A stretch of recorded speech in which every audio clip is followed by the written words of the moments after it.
But I just wanted to raise 3 very brief points. The first one is that I don't want to say that there is a conflict between security and data protection, because usually what most of our members do is actually to ensure the security of the user's software, computer system, and at least indirectly, and many members actually provide software solutions for direct protection of the data. But we should actually rethink, and this is actually what we speak today about, reconsider options. It shouldn't be the case that when a company is protecting a user and is actually checking an IP address to reduce spam, to protect the periphery of a bank, to prevent financial fraud, that this is considered to be personal data, like the example you, Peter Fleischer, mentioned with the lady with the red coat that you can recognize.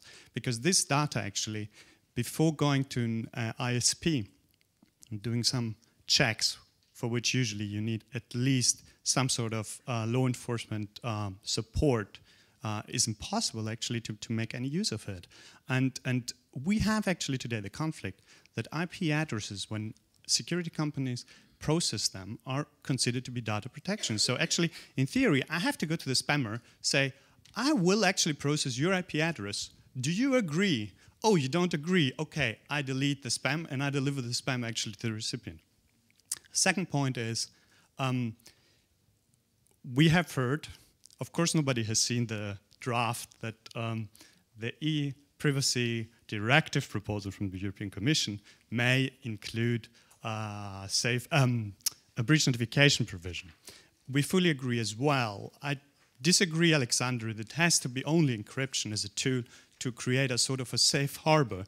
We should think about more openly to say, if a company actually makes the data it has unusable to a perpetrator, that they shouldn't actually have to notify the data subject, because then we lose either trust in the internet or we lose interest, as Peter Fleischer mentioned. And the last point is, I really would like to emphasize, I don't know how many lawyers are here. Could you please just raise your hand to show to the people that Brussels is full of lawyers? I am a lawyer. So actually, it's pretty full of lawyers. So please raise again your hand, all of you, that always read any contract. Always when you go shopping, you ask for the general terms and conditions of the shops. Okay, no one. So you see, even lawyers don't even read the small text. And we should actually not think we can force people to read things and to be aware. It's an option, it's convenience. A cookie is a convenience thing. So don't be paternalistic. This is just my call as a consumer and not as a company to make, but a trade association to make it sure. Thank you very much. We collect a number of comments or questions. So there was a question there.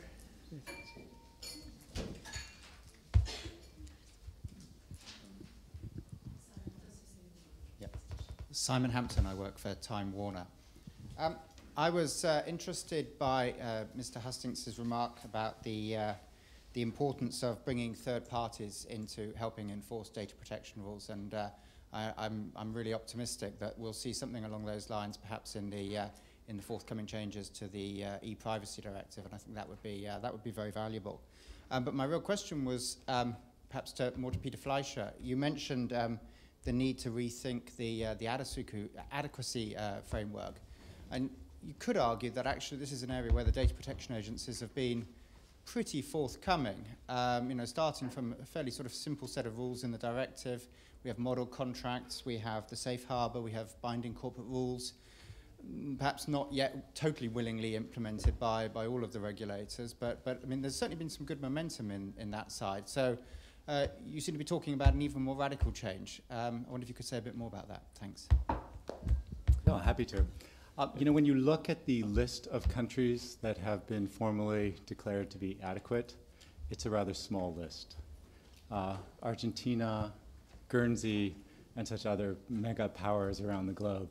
As I think about that issue, structurally, other very important countries that, in my opinion, have very meaningful data protection regimes that look very different from Europe, such as, take the example of Japan, would never be able to achieve adequacy under this set of rules. And I think the cause more broadly of privacy is not well served.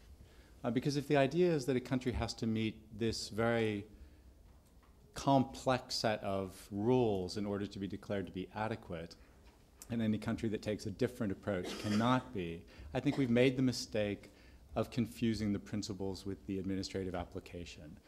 And I think the ambition is to have a much more inclusive set of privacy standards for a much broader number of countries around the world. The idea that India would adopt something that would be adequate under the set of rules is, in my opinion, unlikely. So we shouldn't use adequacy. The best shouldn't be the enemy of the good, right? As simple as that. Could I jump in here and make the point that adequacy is certainly not equivalence. It doesn't mean, do you look like me? Do you have something which resembles the European law? No, it's a functional test. And we've been also always very clear on this, that there should be a number of principles on substance, and they should be put into effect. There should be means of redress, and they could be different. It could be self-regulatory entirely. So, although the present list of adequacy findings is rather limited, it doesn't mean that there is not a larger number of laws around and arrangements around the world which are in fact adequate for practical purposes. So let's not beat around the bush. I would agree with revisiting that framework because we simply need more global privacy. That in the arrangements we need to think in larger units. Decisions on a national basis and then adding up 27 decisions do not make sense in that new world. There was also a question about IP addresses, and it was related to spam. And I wasn't quite sure whether you were on the right line. IP addresses, simply as a fact, are in many cases personal data because they relate to personal behavior. In other cases, they're not. But for practical purposes, this is the rule of thumb. But what's the consequence? You seem to suggest that is a disaster if it is personal data. But that's not a problem. You simply, if you deal with something legitimate, you were describing a situation which was close to it, then I would say go ahead, but make sure that you do what is necessary. And it may not be possible under these circumstances to inform a spammer if it doesn't make sense. So what's the problem, really? What was the point you were making? I don't think there is a problem. There is a problem. Well, only if you argue on minute grounds and enlarge the problems of the exception. There is not a problem. Just go ahead. And be realistic and no nonsense about this. There is a problem. I mean, I can just clarify. We have had actually the problem where member companies have had actually data protection units knocking on the door and saying, what are you doing? It's illegitimate. And the case is, spammer is just one case. And actually, this is a gray zone in many cases. But we have as well the case where you need to check IP addresses at the periphery of a bank. And that may be a perpetrator, but some cases maybe not. That doesn't mean that you're actually targeting down the individual. But the processing alone of that IP address, checking it against a blacklist, could actually be and is regarded to be in some countries as a breach of data protection laws. Well, the rules may apply, but if your activity is legal and is legitimate, I don't see really a problem. We should discuss that in more detail, but I don't think it's a major problem, and I want to set this straight here. Any other question from the floor? Yes, please. Yeah, the microphone's coming. Be well understood by the people on YouTube. My name is Auke Haagsma, former commission official. I was actually very interested, Mr. Hustings, in several of your ideas, suggestions. I don't know whether they are already very concrete, and particularly the one which the gentleman from Time Warner mentioned, the third-party certification or auditing. If I may take an example mentioned by Peter Fleischer, if we listen to Peter today, your practices were amongst the best on the internet. If I see cookies deleted, I don't know whether you said deleted after 2 years, I've always understood that you altered them and that others actually delete them, but that you didn't go quite as far. So, I mean, it would indeed, I think, be very good to have someone, a third party, say, okay, well, what's happening here is good, is not good. If I may be a little provocative, I mean, a couple of months ago, there was a third party which looked at search engines. And I think Privacy International ranked Google last. How formal do you want to be on those third parties, Mr. Hustings? I mean, would you like to have criteria? I mean, is this the sort of third party you're thinking of? Could you explain a little bit further? Thank you. The idea is mentioned in an opinion I issued in July. It's on my website. You check it. It's a reaction to the Commission's policy paper on better implementation of the current directive.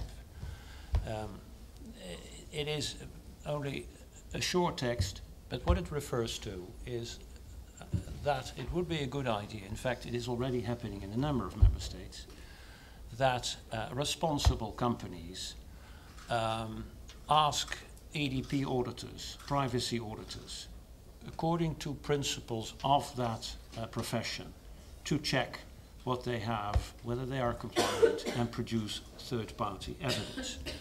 That would be very good, because if they demonstrate this and would dare to mention in their annual accounts, in many cases these companies are on the stock exchange, that this is their track record for privacy compliance, I think that would be extremely powerful mechanism. And DPAs would love to rely on that, and of course check whether it's correct. So we don't believe this, no matter what. But it is an example of just increasing the stakes in this online privacy world. And I know that many companies would like to do it. I don't think that the European community would want to regulate this in detail. This is just a good idea. We need to open up the system so that this can happen. And then competition will certainly take its role, because the leading privacy compliant companies would like to show this. That's the idea. Okay? We have hundreds of millions of third parties. They're called our users who look at what we do. And I think we believe strongly in a technology solution rather than a very expensive cadre of lawyers or accountants to look into this. So we're building a technology solution, one example of which we've launched that's called Web History, that allows any user to open an account and to see every single piece of data that we hold about them, every search they've conducted, every website that they've browsed, as long as they've been logged in through Google. They can see every single element. They can delete any element from the system that they want, piece by piece, or the entire thing. To me, it's a technology enabling a level of transparency such as we've never been able to see before. We've already got it. It's called Web History. Take a look at it yourself. I think it's fabulous from a privacy perspective. I agree with that. That's a good approach. But the link between the two is the architecture. And we need to have mechanisms to verify whether the architecture is okay. It's fine, of course, that clients can have access. But you need to be able to find in the information infrastructures that this is what it should be. Companies like yours would like to be able to demonstrate that, just not in a letter, but present third-party evidence, and that's the idea. And you can, in addition to that, increase transparency. That's what you do, an open door policy.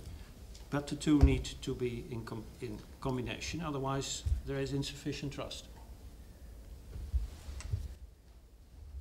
Any questions or further comments? There's one here. Yeah. Yes, this girl. Yeah. Last month it was reported that Peter Fleischer was calling for a new global convention on privacy, and I'm just wondering what the reaction's been to that so far. Yeah, well, thank you for that question. Yeah, I'm glad you noticed. The reaction has really been quite positive, because what I was doing was pointing out a series of technological tectonic shifts that I think have occurred and that do present some fundamental challenges to the regimes of privacy that are in place and the ones that are lacking and need to be in place for these broader issues. You know,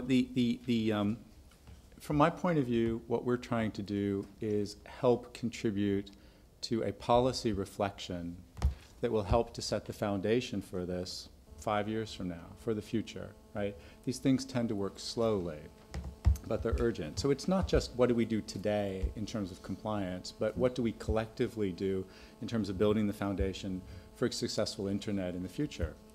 And I think the reactions have been extraordinarily positive. I would say just one learning from all of this. You know, multinational companies like Google, we already operate everywhere in the world. Now, this is not about US or Europe. It's about operating around the world. We're not European. We're not just American. We really are global actors because we have to be, because we have users around the world, and because that's the nature of the global internet architecture in particular. And I think people are starting to see that we need to rethink concepts. I mean, let me just give you one example. You know, the internet, I think, is the most fundamental revolution in data collection and data transfer since the development of the printing press. Now, if the most fundamental revolution in the last 500 years is not going to present some challenges to traditional notices of data protection, then I don't think we're challenging ourselves to think things through again.